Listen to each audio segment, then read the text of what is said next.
Quiero sumarme a las palabras que ha externado el diputado Prendas en razón del proceso que ha significado en la Comisión Especial de la OCDE para llevar toda la ruta de adhesión país a esta organización.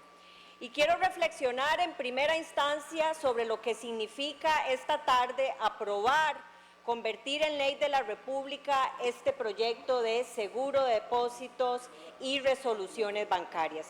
En primer término, este sería el proyecto número 14 de la cantidad de iniciativas de ley que han pasado por esta Asamblea Legislativa.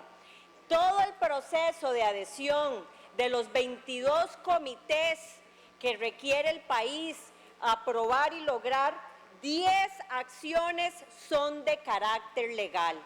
Y a través de esas 10 acciones de carácter legal es que esta Asamblea Legislativa se dispuso a ver proyectos de ley para cumplir con 10 de esos 22 comités.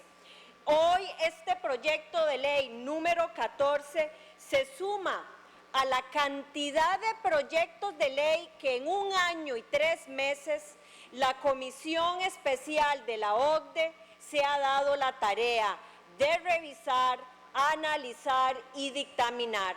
Aquí estamos hablando de proyectos de una serie de complejidad que inició desde el tema de, por ejemplo, estadísticas públicas, hoy que está tan de moda el día de hoy con los resultados anunciados por el INEC, y la importancia de fortalecer casualmente esta entidad con estadísticas confiables, comparables, fidedignas, pero fue ampliando en una complejidad de discusión hasta ver temas de competencia, una reforma a todo el tema de la COPROCON o de la Autoridad de Competencia, y fue avanzando a ver temas de cohecho o soborno transnacional.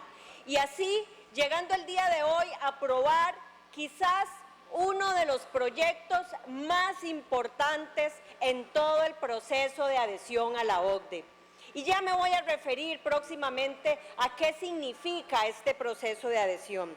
Pero no quiero pasar sin antes, en razón de lo explicado, reconocer el trabajo de una comisión que, repito, en 1 año y 3 meses se dio a la tarea de dictaminar estos importantísimos proyectos de ley, que ha sido, desde luego, a través de una Asamblea Legislativa comprometida que hoy se vuelven ley de la República.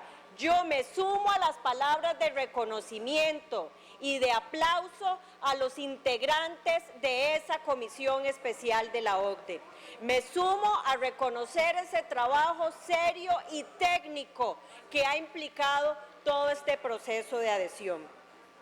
¿Y qué significa ese ingreso tan ansiado país a esta organización?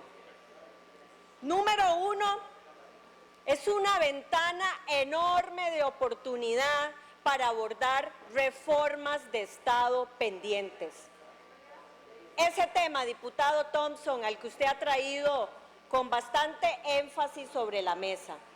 Estamos hablando de que esta oportunidad país de adherirse a un tema de buenas prácticas no es para ver temas únicamente de materia financiera.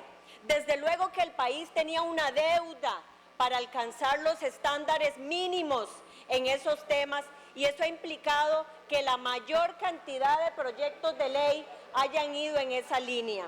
Pero el proceso de adhesión a la OCDE permite hablar de temas, por ejemplo, de política ambiental, de reformas en gobernanza pública. Hoy que está tan a flor de piel el tema del tamaño o no de nuestro Estado, del rol de las instituciones o de la posibilidad o no de tener una discusión seria de si las instituciones que se crearon en cierto momento siguen cumpliendo los objetivos y los fines para los que fueron creados. Se trata también de hablar de gobierno corporativo, cuando hablamos de problemas como juntas directivas o roles en entidades públicas del Estado que llevan a situaciones como el cementazo, por ejemplo. Aquí se trata de una serie de reformas estructurales con una única razón: mejorar el aparato público, mejorar la institucionalidad, mejorar las políticas públicas. Y así puedo hablar de temas, por ejemplo, agropecuarios, agricultura, salud, política de inversión, pesca, temas muy sensibles para el ciudadano. No se trata únicamente de mejorar la forma de trabajar de las entidades financieras o bancarias. Se trata del tema social, de llevarle los mejores beneficios, los mejores incentivos. Y en segundo lugar, también trata de comprender ese cambio de rol en la cooperación internacional, ese cambio de rol en la cooperación externa y la ayuda financiera, y cómo la dinámica de muchos países ha cambiado para disminuir recursos que normalmente eran canalizados para ayudar a países a mejorar sus problemas. Y es que eso ha cambiado. La cooperación internacional en términos financieros o monetarios ha mermado, y ese rol se ha cambiado por un rol más de buenas prácticas, de compartir buenas prácticas, de hacer ejercicios de buenas prácticas. Y eso es fundamental para un país como Costa Rica, que puede caer en la llamada trampa del ingreso medio, que no es ni más ni menos que sentir que alcanzamos ciertos niveles de desarrollo, como han llamado algunos economistas que respeto, un país casi exitoso, un país casi desarrollado, y entonces porque de acuerdo a una división del Banco Mundial, somos un país de renta media, de ingreso medio, que por promedios nacionales nos agrupan de esa forma. Pero la realidad de nuestro país, la realidad de nuestras regiones, es que todavía tenemos una enorme desigualdad, todavía tenemos una enorme pobreza, todavía tenemos brechas sociales que enfrentar. Y eso no puede hacer que porque alcanzamos en estándares o promedios ingresos relativamente comparables a los de otros países desarrollados, caigamos en una clasificación que como trampa no nos haga poner los ojos en las cosas que todavía están pendientes de cambiar. Y eso significa la trampa del ingreso medio: estar atrapados en un país casi exitoso, en un país casi desarrollado. Y ese rol nos puede llevar más bien a dar la vuelta si ya no hay ayuda financiera como antes se estilaba, y que yo creo que debería de ir en la línea de las buenas prácticas. Efectivamente, debemos de aprender entonces a innovar, pero no solo es innovar en los laboratorios, es también innovar en las instituciones públicas, es innovar en la forma de prestación de servicios, es innovar en la forma de darle calidad a las y los ciudadanos. Y de eso trata este proceso de adhesión a la OCDE. Y también trata de lograr evaluaciones públicas, ese gran tema que muchas veces queda en el olvido o a un lado, porque parte del ingreso es ser parte de una serie de comités que nos van a estar evaluando constantemente en esos 22 temas que les daba unos ejemplos al inicio: educación, salud, pesca, agricultura, gobernanza pública. Y esas evaluaciones van a hacer que esta discusión, que muchas veces no se quiere dar sobre el tamaño del Estado, o sobre tomar o no decisiones, o si se dan transferencias de recursos, se va a alejar de cualquier tema que no sea objetivamente técnico. Y esa va a ser la información que pueden prestar estas evaluaciones públicas. En segundo término, sobre la discusión de este proyecto de ley, quisiera referirme a qué busca este proyecto de ley tan importante, el último prácticamente que queda en una agenda de proceso de adhesión, que implica alrededor de 3 comités de ingreso a este proceso. Y aquí se buscan alcanzar 2 objetivos.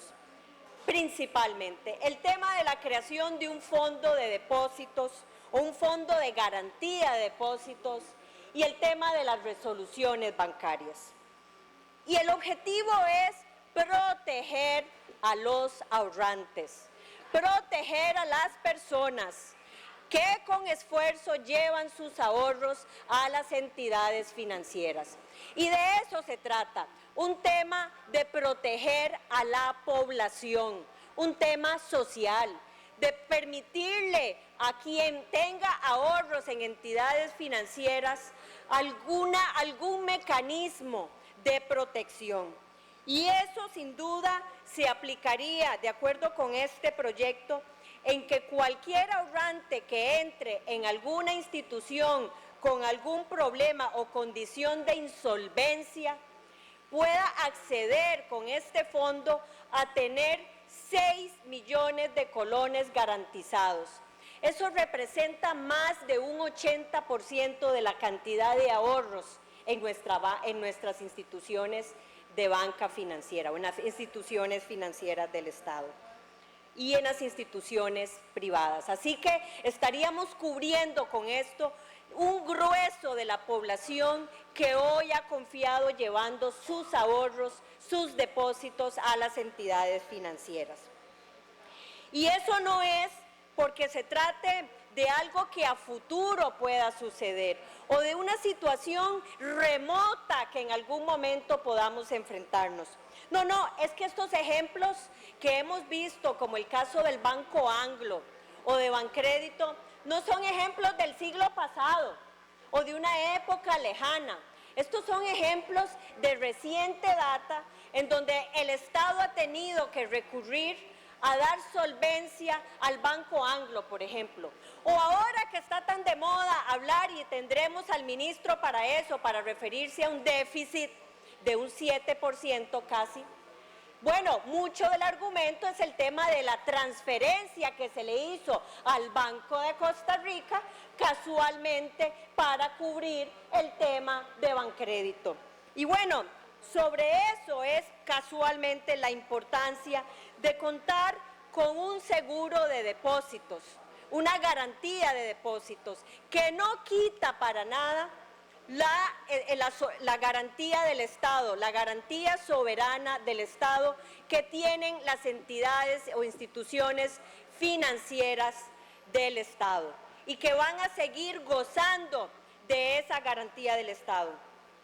Pero como también esto es una discusión técnica y no solamente se puede quedar en un juego de palabras de lo que es y no es, déjenme decirles, por ejemplo, por qué se refuerza la idea de la importancia de tener esto en un fondo que se solventa tanto con la banca pública como la banca privada.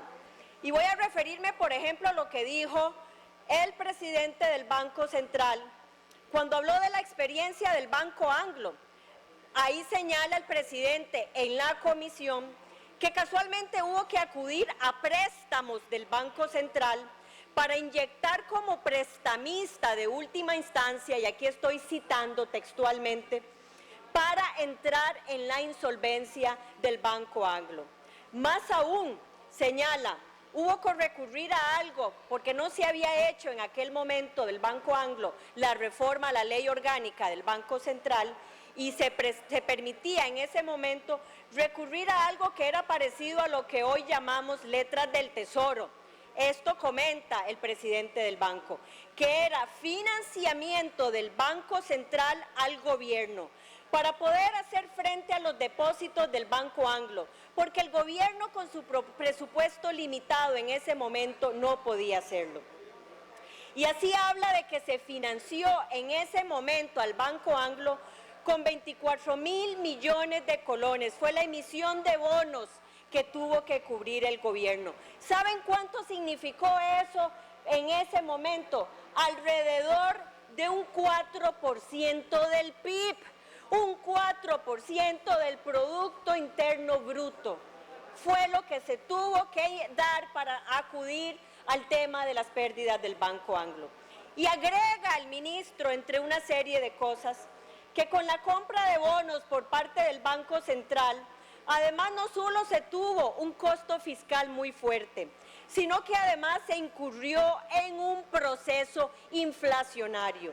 La inflación de esos años lo reflejó de manera clara, que es clave para darle, siendo esto el argumento clave para darle esta garantía o contenido económico y crear este fondo de seguro de depósitos. La justificación